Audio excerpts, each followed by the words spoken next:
नमस्कार, मेरो नाम चाहिँ छिमी शेर्पा।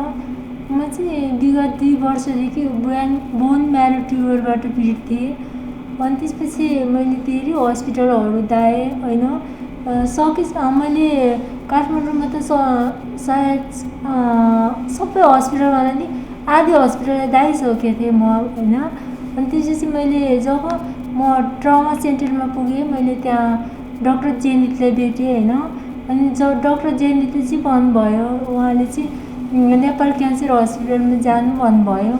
हाम्रो टिम छ त्यहाँ, हामी सबै तिम्रो एकदमै ठुलो ट्युमर छ, एक्लैले सम्भव हुँदैन, हामी त्यहाँ हाम्रो टिम सबै मिलेर तिम्रो अपरेसन गर्छौँ भन्नुभयो। अनि त्यसपछि म यहाँ नेपाल क्यान्सर हस्पिटलमा आएँ।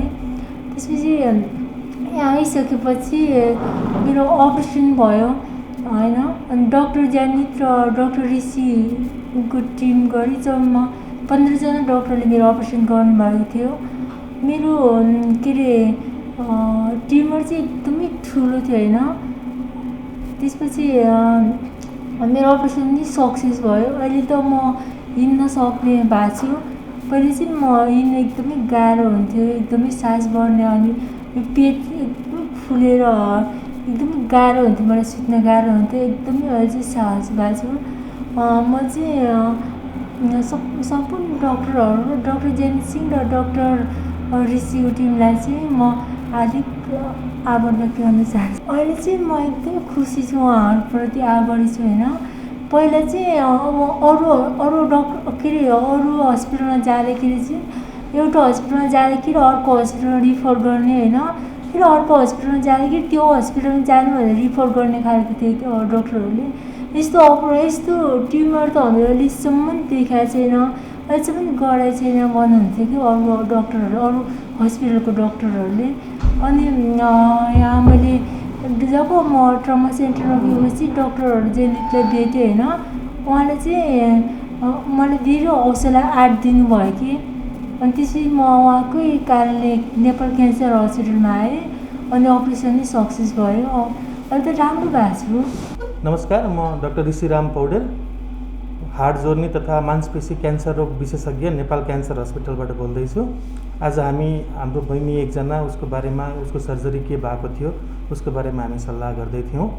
उहाँ बहिनी 23 वर्षकी फिमेल पेसेन्ट, विगत 2 वर्षदेखि उहाँलाई यो रोगको समस्या थियो।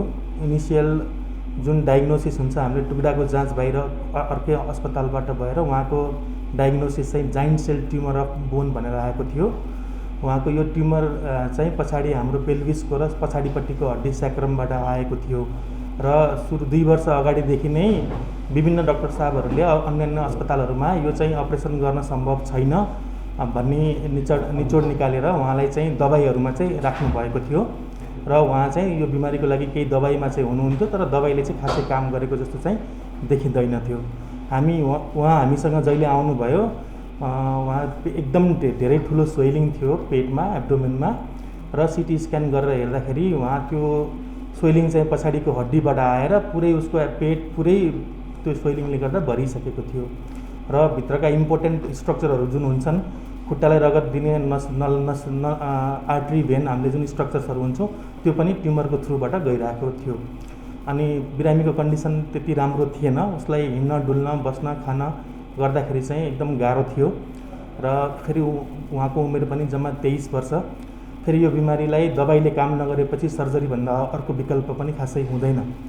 त्यही भएर सर्जरी फेरि एकदम धेरै कम्प्लिकेटेड हुने, त्यही भएर हामी सबैजना हाम्रो टिम नेपाल क्यान्सर हस्पिटलमा मिलेर उहाँलाई सर्जरी गर्ने हामीले निर्णय गऱ्यौँ। पहिलो कुरा त यसमा अब यो सर्जरी यति ठुलो ट्युमर हो कि यसमा एनेस्थेसियाको कम्प्लिकेसन्सहरू एकदम धेरै हुन्छ। त्यही भएर हाम्रो एनेस्थेसियाबाट टिममा डाक्टर सुनिता म्यामको टिम इन्भल्भ हुनुहुन्थ्यो र पेटको जुन ट्युमर छ त्यो निकाल्नको लागि हाम्रो सर्जिकल अङ्कोलोजीका एचओडी सर डाक्टर कपेन्द्र सरको टिम इन्भल्भ भयो। उसको युटेरस ओभेरीहरू बचाउनु पर्ने हुनाले हाम्रो गाइनी अङ्कोलोजीको टिमबाट चाहिँ डाक्टर अन्जु इन्भल्भ हुनुहुन्थ्यो र आर्ट्री र त्यो भेन निस्किसकेपछि खुट्टालाई त रगत सप्लाई गर्नु पर्यो, त्यसको लागि रिकन्स्ट्रक्सन गर्नको लागि हाम्रो वरिष्ठ सिटिभिएस सर्जन डाक्टर सम्पूर्णको टिम इन्भल्भ थियो। प्लस अर्थोपेडिक अङ्कोलोजीबाट अरू म, डाक्टर जनित, डाक्टर बसन्त, डाक्टर लोकेश, हामी 4-5 जना हामी टिममा थियौँ। इनफ्याक्ट हरेक डिपार्टमेन्टबाट उहाँहरूको टिम 2-3 जनाको टिम थियो र सर्जरी एकदम धेरै हाई रिस्क सर्जरी थियो। बिरामीलाई हामीले सबै कुरा सम्झाएर, किनकि सर्जरीमा जे पनि हुनसक्छ, आफूले सोचेको जस्तो रिजल्ट नहुन पनि सक्छ, तर सर्जरीको विकल्प नहुने हुनाले हामीले चाहिँ सर्जरी गर्ने चाहिँ निर्णय गरेका थियौँ। र सर्जरी चाहिँ धेरै लामो सर्जरी थियो, 12-15 घन्टैको लामो सर्जरी थियो। र ट्युमर पनि उहाँको जुन ट्युमर थियो अराउन्ड 22 किलोको थियो, र त्यो निकालेर हामीले सबै टिम मिलेर एज अ टिम वर्क हामीले ट्युमर पनि निकाल्यौँ। पेसेन्ट पनि त्यो सर्जरीबाट उम्केर आउनुभयो र अहिले राम्रो गरिरहनु भएको छ, र आशा गर्छौँ भविष्यमा पनि उहाँ अझै राम्रो गर्नुहुन्छ होला। समस्या लिएर उहाँ हामीकोमा आउनुभएको 1 महिना जस्तो भयो होला, 1 महिना जस्तो भयो होला, तर उहाँलाई यो प्रब्लम भएको चाहिँ 2 वर्षभन्दा अलमोस्ट 2 वर्षभन्दा बढी भयो। नयाँ होइन, हाम्रो हस्पिटलमा चाहिँ यस्तो जटिल किसिमका समस्याहरू जसमा चाहिँ सबै डिपार्टमेन्टका सबैजना टिम मेम्बरहरू इन्भल्भ भएर गर्नुपर्ने अलिक कम्प्लेक्स खालका सर्जरीहरू भइ नै रहेका हुन्छन्, तर त्यो मध्ये उहाँ पनि एउटा केस चाहिँ हो। नमस्कार, म डाक्टर सुनिता मलिक अमात्य, म चाहिँ एनेस्थेसिया विभागको प्रमुख पनि हुँ। र डाक्टर ऋषिले चाहिँ बिरामीको बारेमा लगभग हिस्ट्री बताइसक्नु भएको छ। र जब यो सर्जरी गर्ने भनेर निर्णय गरियो, यसमा चाहिँ एनेस्थेसियासँग सम्बन्धित विभिन्न कुराहरू पनि हामीले त्यही अनुसारले प्लान गर्नुपर्ने थियो। र हाम्रो टिमले, म लगायत अरू 3 जना डाक्टरको, मेरो डिपार्टमेन्टको डाक्टरहरूले चाहिँ हामीले यसमा प्लान गऱ्यौँ। र अब बिरामीको पेटको यो स्वेलिङ एकदमै ठुलो, उहाँलाई पल्टिन बस्न एकदमै गाह्रो, असहज थियो। त्यसले गर्दा बेहोस पार्नकै लागि पनि उहाँलाई अपरेसन टेबलमा राख्न, त्यो अनुसारले विभिन्न हाम्रो लाइनहरू राख्नुपर्ने कुराहरू सबै कुरा चाहिँ असहज थियो। तर त्यसरी नै प्लानिङ गरेर हामीले त्यसलाई चाहिँ ह्यान्डल गऱ्यौँ। र एनेस्थेसियाको कुरा गर्नुपर्दा बिरामीलाई बेहोस पार्ने मात्रै हुँदैन हाम्रो काम। एनेस्थेसिया दिइरहेको क्रममा, अपरेसन भइरहेको क्रममा बिरामीलाई नदुखाउने, उहाँलाई सहज गर्ने, साथसाथै बिरामीको ब्लड प्रेसर, पल्स, मुटु, फोक्सो यो सबै कुरालाई कन्ट्रोलमा राख्ने, बिरामीको ब्लड लसहरू हुँदाखेरि दिनुपर्ने रगतहरूलाई ब्यालेन्समा राख्ने, पिसाबहरूलाई ब्यालेन्समा राख्ने सबै कामहरू चाहिँ हाम्रो अन्तर्गतको जिम्मामा पर्छ। र यो गर्दै गर्ने क्रममा चाहिँ अर्को चाहिँ हामीले चाहिँ के त भन्दाखेरि यो 14 घन्टाको अपरेसन थियो। र बिरामी अपरेसन गर्ने टेबलमा जब बिरामी सुतिसक्छ, हामीले सर्जनलाई पनि अपरेसन गर्न सहज बनाइदिनु पर्ने हुन्छ अवस्था पनि। र अपरेसन 14 घन्टाको क्रममा बिचको 4-5 घन्टा चाहिँ उहाँको ब्लड प्रेसर एकदमै धेरै कम अवस्थामा थियो। त्यतिखेर 4वटा प्रेसर दिने औषधि, प्रेसर बढाउने औषधि दिएर चाहिँ उहाँलाई हामीले धानेर राखेका थियौँ। केही घन्टासम्म पिसाब पनि बनेको थिएन। र लगभग 37 युनिट ब्लड र ब्लड प्रडक्टहरू चाहिँ उहाँलाई दियो यो 14 घन्टाको अपरेसनमा। त्यस्तै गरेर लगभग उहाँको शरीरबाट 5 लिटर, उहाँको भोल्युमभन्दा पनि अझ एक्स्ट्रा यसरी ब्लड लसहरू भएको थियो। तर विभिन्न प्रडक्टहरू दिएर त्यसलाई ब्यालेन्समा राखियो। र प्रेसर सपोर्ट यसरी चाहिँ ब्लड प्रडक्टहरू दिएर चाहिँ उहाँलाई 14 घन्टाको अपरेसन सकिसकेपछि हामीले 1 रात चाहिँ उहाँलाई भेन्टिलेटरमा पनि राख्यौँ। र अर्को दिनमा, दोस्रो दिनमा चाहिँ उहाँको प्रेसरहरू पनि सबै बिस्तारै राम्रो हुँदै आयो, औषधिहरू पनि घटाउँदै लग्यो, बिरामी होसमा आउनुभयो र उहाँलाई चाहिँ हामीले चाहिँ भेन्टिलेटरबाट आउट गर्न सक्यौँ। र आइसियुमा केही दिन बसेर रिकभर भएर चाहिँ उहाँ वार्डमा जानुभयो। नमस्ते, म डाक्टर सम्पूर्ण मान्तुलादर। म चाहिँ नि यहाँ नेपाल क्यान्सर हस्पिटलमा चाहिँ बेसिकली सिटी वेस्ट डिपार्टमेन्ट भन्नाले मुख्य छाती, मुटु र रगतको नसाको विषयमा चाहिँ म काम गर्छु। उहाँको यो केसमा चाहिँ नि यहाँ धेरै सिनियर डाक्टर साहबहरू हुन्छ र मलाई पनि यसको बारे पहिले नै खबर गरेको थियो, यस्तो समस्या हुनसक्छ, तपाईँ स्ट्यान्ड बाई बस्दिनुहोस् भनेर। अनि त्यही अनुसार हामी मेन्टली प्रिपेयर पनि भएको थियौँ। र जब ट्युमर चाहिँ यस्तै ठुलो थियो कि त्यो नसाहरूलाई पनि खाइसकेको थियो, त्यसैले नसा पनि त्यो ट्युमर सँगसँगै काटिनु बाहेक अरू उपाय थिएन। तर नसा गएपछि खुट्टामा जाने रगतको नसा चाहिँ जाने त बाटो चाहियो। अनि त्यसले गर्दाखेरि अनि हामीले आएर चाहिँ हामीले अर्को एउटा आर्टिफिसियल ग्राफ्ट एउटा राख्यौँ होइन। ग्राफ्टहरू चाहिँ कुनै बिरामीलाई कुनै कस्ट परेको छैन, त्यो हामीले हाम्रै डोनेसनबाट पाएको ग्राफ्टले गरेको छ। अनि त्यो बाहेक रातो रगतको नसा र निलो रगतको नसा दुईवटा हुन्छ। निलो रगतको नसा खुट्टाबाट अर्को नसा तानेर हामीले चाहिँ जोडिदियौँ होइन। त्यसले गर्दा अब खुट्टा पनि राम्रो भएको छ। त्यसैले रगतको पार्टमा चाहिँ नि मेरो रोल चाहिँ त्यति नै हो। त्यो बाहेक अरू धेरै धेरै किसिमको अपरेसनहरू यसमा आबद्ध गर्नु परेको थियो र नेपालमा यस्तो लेभलको अपरेसन पनि हामी नेपालीहरूले नै गर्न सक्छ भन्नेमा मलाई गौरव लाग्छ। म doctor Anju Shrestha, gynae oncologist भन्नाले पाठेघरको क्यान्सर सम्बन्धी विशेषज्ञ। हुन त अब उसकोमा चाहिँ धेरै मेरो पनि खासै यसमा चाहिँ रोल गर्नु परेन। युजली चाहिँ जस्तै हाम्रो कुनै पनि देखिने यस्तो 20-21 वर्षको जसको चाहिँ जसमा चाहिँ यसरी पेटभित्र जति ठुलो नै जति नै भनौँ न क्यान्सरै होस् या अरू कुनै ट्युमरहरू भए पनि जबसम्म त्यसले पाठेघर र जुन डिम्ब भनेर हुन्छ दुईवटा डिम्बहरू खाइसकेको हुँदैन तबसम्म चाहिँ हामीले बचाउने नै कोसिस गरेको हुन्छ। जब त्यो ट्युमर या क्यान्सरले पुरै पाठेघर खाइदिएको छ या त उसले पुरै डिम्ब खाइदिएर बचाउन सकेन भने मात्रै त्यो अवस्थामा मात्रै हामीले पाठेघर र डिम्बहरू झिक्छौँ। तर अब यो अवस्थामा उसको अवस्थामा चाहिँ पहिल्यैदेखि नै उसको महिनावारी पनि रेगुलर नै राम्रै भइरहेको थियो। खासै त्योबाट हामीलाई पहिल्यै नै थाहा थियो कि उसको पाठेघर चाहिँ ठिक छ भन्ने पनि भइरहेको थियो।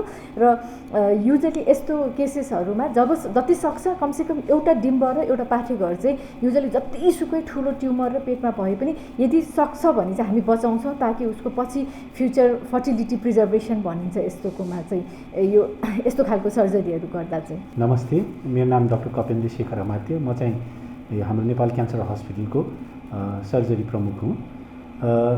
सर्वप्रथम त मेरो र मेरो टिमको यसमा मेन रोल के थियो त भन्दाखेरि हामीले चाहिँ पेटभित्रको जुन ठुलो ट्युमर छ त्यसलाई चाहिँ निकाल्ने र सकभर उहाँको अरू इम्पोर्टेन्ट अङ्गहरू जस्तै कि भन्यो आन्द्राहरू भयो, पिसाबको नलीहरू भयो, त्यसलाई चाहिँ बचाउनु हो हाम्रो त्यो थियो।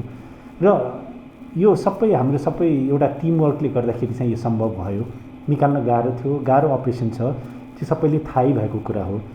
तर योभन्दा पनि ठुलो कुरो के छ त भन्दाखेरि अहिले आएर नेपालमा हामीले यस्तो किसिमको ठुलो अपरेसनहरू हैन जसमा चाहिँ पहिला हामीले कल्पना पनि गर्न सक्दैनथ्यौँ। किन भन्दाखेरि हामी पहिला यस्तो अपरेसन गर्नलाई हामीलाई हरेक विधिको यो विशेषज्ञहरूको कमी थियो हैन, जसले गर्दाखेरि हामीले आँट्न पनि सक्दैनथ्यौँ या सोच्दैनथ्यौँ। तर अहिले यत्रो यो हामी सबै एकै ठाउँमा भएर यही एउटै अस्पतालको छायामुनि बसेर यो सबै एकै ठाउँमा मिलेर योहरू गर्दाखेरि यसले गर्दाखेरि हामीले हाम्रो चिमीजीको ट्युमरलाई मात्र निकालेको छैनौँ, तर उहाँको जुन भाइटल कुराहरू छन् जस्तै कि अघि डाक्टर साहबले एकदम सजिलोसँग भन्नुभयो कि रक्तनली दुईवटा काटेको थियो त्यो निकाल्ने त्यसलाई जोडेर हामीले गरिदिउँ भन्यो। तर होइन, त्यति सजिलो कुरो होइन यो हैन। किन भन्दाखेरि रक्तनली काटिनुको साथ चाहिँ ट्युमरले खाएको थियो काट्नु पर्थ्यो, त्यो अर्को कुरो भयो। तर काटिनुको साथै के गरिकन हामीले त्यो जोड्न नसके भए उहाँको खुट्टा काट्ने बाहेक हामीसँग उपाय रहँदैन थियो। तर उहाँले के गरिदिनु भयो त उहाँको खुट्टा बचाइदिनु भयो, उहाँको ज्यान बचाइदिनु भयो हैन। र त्यसमा चाहिने जुन एउटा ग्राफ्ट हो त्यो पनि उहाँले मतलब डोनेसनबाट ल्याएर त्यो पनि प्रोभाइड गरिदिनु भयो है।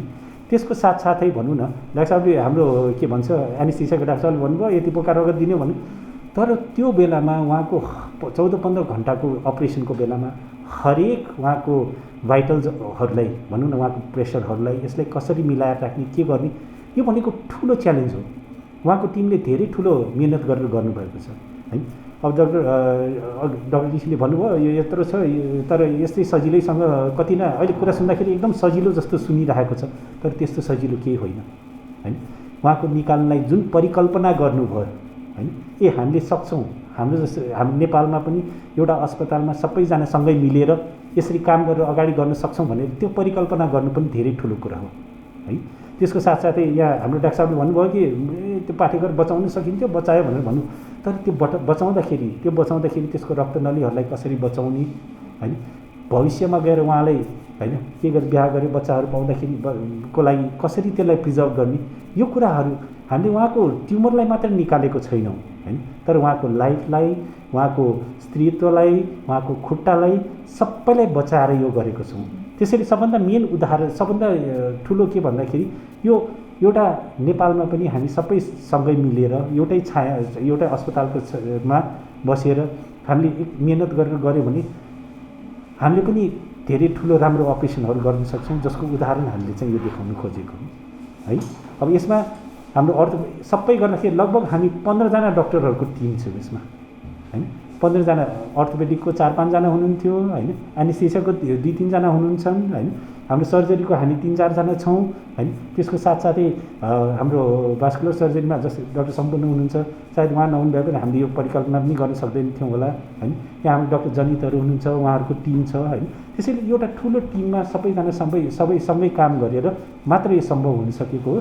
र यस्तो भनेको यो हाम्रो एउटा सुरुवात मात्र होइन हैन, यस्तो कामलाई हामी अझ अगाडि बढाउँदै नै लानेछौँ र भविष्यमा पनि हैन यस्तो गाह्रो काम गर्न चाहिँ होइन हामी पछि पर्दैनौँ भन्ने त्यही भन्नलाई पनि एउटा हामीले यो गर्न खोजेको हो। नमस्ते, मेरो नाम डाक्टर जमित सिंह। म चाहिँ यो हार्ट जोर्नी तथा मांसपेशीमा लाग्ने ट्युमर अथवा क्यान्सरहरूको विशेषज्ञ। म पनि यही टिममा सामेल थिएँ। धेरै कुरा त अब साथी ऋषिले अनि अरू हाम्रो सिनियर डाक्टर साहबहरूले भनिसक्नुभयो। एउटा पोइन्ट मैले राख्नु खोजेको चाहिँ छिमीलाई चाहिँ मैले भेटेको धेरै अगाडि नै हो र त्यो बेला पनि अपरेसनको कुरा गर्दाखेरि चाहिँ अलि अब हाम्रो एउटा बानी के छ भन्दा त्यो अपरेसन गर्नु अगाडि चाहिँ जे पनि जटिलताहरू हुन्छ त्यसको बारे एकदम खुलस्त भन्छौँ। हाम्रो इङ्ग्लिसमा एक्सप्लिसिट भन्छ नि, सबै कुरा बुझाएर भन्छौँ र त्यसमा चाहिँ अब कतिपय सुन्न मन लाग्ने कुरा, सुन्न नमन लाग्ने कुराहरू हुन्छन्। जस्तो त्यसमा अब जहाँ उसको मतलब ट्युमरले छोएको थियो त्यो ठाउँमा अपरेसन गर्दा खुट्टा नचढ्ने अथवा यो जुन पिसाब दिशाको चाहिँ कन्ट्रोल हराउने त्यस्तो समस्याहरू आउन सक्ने स्थिति थियो। अनि त्यो कुरा सबै बुझाइएको थियो उसलाई र त्यो बुझाएपछि अलिकति डर पनि लाग्यो उसलाई, अब त्यो उसलाई उसको परिवारलाई अपरेसन कसरी गर्ने होला भनेर। र विकल्पमा चाहिँ एउटा औषधि राखौँ, औषधि राखेपछि सायद पछि कन्ट्रोलमा होला भन्ने चाहिँ हाम्रो एउटा आशा थियो, तर त्यो हुन सकेन। सो उसलाई चाहिँ सुरुमै चाहिँ अब उसले यो कुरा बुझेर अपरेसन गराएको भए सायद त्यति अप्ठ्यारो हुन्थेन होला, तर डाक्टरलाई पनि अब बुझाउनु पनि गाह्रो, अपरेसन गर्न पनि अलिक गाह्रो नै थियो त्यो बेला पनि। र त्योभन्दा पनि ठुलो चाहिँ बिरामीलाई चाहिँ अब यो कसरी गर्ने भनेर अलिकति आत्तिने स्थिति थियो त्यो बेला। त्यही कारण चाहिँ अब पछि फेरि लकडाउन पनि भयो, औषधिले पनि छोएन र अहिलेको स्थितिमा भनौँ न अपरेसनको अगाडिको स्थिति त एकदमै अप्ठ्यारो थियो। सो मैले भन्नु खोजेको कुरा के भन्दाखेरि यदि सुरुकै अवस्थामा चाहिँ यसलाई अलिकति रिस्क चाहिँ हुन्छ, डक्टरलाई पनि हुन्छ, बिरामीलाई पनि हुन्छ, तर त्यही बेलामा चाहिँ अपरेसन यदि गर्न सक्ने स्थिति छ भने चाहिँ गर्नुपर्ने हुन्छ। यसलाई कुरेर नेपालीहरूको बानी के छ भन्दा दुखाइ नभएसम्म कुरिराख्ने त्यस्तो अवस्था आउँदाखेरि चाहिँ पछि गएर बिरामीलाई ज्यानको खतरा अथवा हातखुट्टा गुमाउनु पर्ने खतरा र डक्टरलाई पनि अब एकदमै अपरेसन गर्दा गाह्रो हुन सक्ने स्थिति आउन सक्छ। त्यही कारण यो प्लेटफर्मबाट चाहिँ म त्यही भन्न चाहन्छु, यदि अब यो हार्ट जोर्नीको क्यान्सर त्यति सामान्य चाहिँ छैन, साधारण चाहिँ छैन अरू क्यान्सर जस्तो, तर यदि देखियो त्यस्तो क्यान्सर, त्यस्तो ट्युमरहरू देखिएछ भने चाहिँ यसमा चाहिँ अब दुखाइ छैन मलाई, म कुर्छु भनेर बस्ने चाहिँ त्यस्तो काम चाहिँ गर्नुहुन्न। बरु समयमै चाहिँ बरु सबै कुराहरू बुझेर, किनकि डक्टरले त अथवा सर्जनले त राम्रै गर्छु भनेर गर्ने हुन्छ र केही आफ्नो एक्सपिरियन्स भएकोले नै गर्ने भन्नुहुन्छ। सो त्यो कुरा चाहिँ बुझिदिँदाखेरि चाहिँ हामीलाई पनि सजिलो, बिरामीलाई पनि सजिलो हुन्छ। त्यही हो। अब अर्को चाहिँ अब टिमको जतिजना आज आउनु भएको छ उहाँहरूलाई चाहिँ मेरो पर्सनली सहृदय एकदमै धन्यवाद छ। किन भन्दा यो छिमीलाई चाहिँ हामीले यसरी ग्रुप मिलेर चाहिँ आफ्नो विधाबाट जति सक्छ हामीले नगरेको भए चाहिँ छिमीलाई चाहिँ बचाउनु सक्दैन थियो होला। त्यसको लागि चाहिँ म सबैप्रति एकदमै आभारी छु। धन्यवाद। नमस्कार, म डाक्टर हेमन्त बाटाजु। म चाहिँ पेटको सम्बन्धी हो। हाम्रो भूमिका त धेरै त थिएन, अहिले डाक्टर कपिन्द्रले भनिसक्नु भएको छ। हामी चाहिँ जुन त्यो मासु त्यो जुन ट्युमर निकाल्ने बेलामा चाहिँ हाम्रो भूमिका भने पेटबाट चाहिँ निकालेर सहज आन्द्राहरू छुट्याएर जुन चाहिँ हामीले त्यो क्यान्सरको त्यसलाई चाहिँ निकाल्न सहज गरिदिनु खोजेको हो। भन्न त सबै भनिसक्नु भएको छ, तर अलिकति थप्नुपर्ने के कुरा भने जुन हाम्रो अहिलेको चाहिँ हामीले यो सन्देश चाहिँ के दिनु खोजेको भने हाम्रो टिमवर्क जुन छ यसमा चाहिँ यस्तो ठुलो चुनौतीपूर्ण कार्यक्रममा काममा हामीले चाहिँ टिमवर्कले गर्दा जुन हामीले सक्सेस पायौँ त्यो चाहिँ अब आउने दिनमा चाहिँ हामीले यस्तो मतलब भनौँ न यस्तो खालको रोगहरू चाहिँ हामीले भनौँ न बिरामीलाई चाहिँ इन्डिया जानु बाहिर जानुपर्ने जरुरी छैन। अब हामीले पनि यहीँ गर्न सक्छौँ भन्ने कुरा चाहिँ यो सन्देश चाहिँ हामीले दिन खोजेको त्यही भन्छु। हुन्छ, धन्यवाद।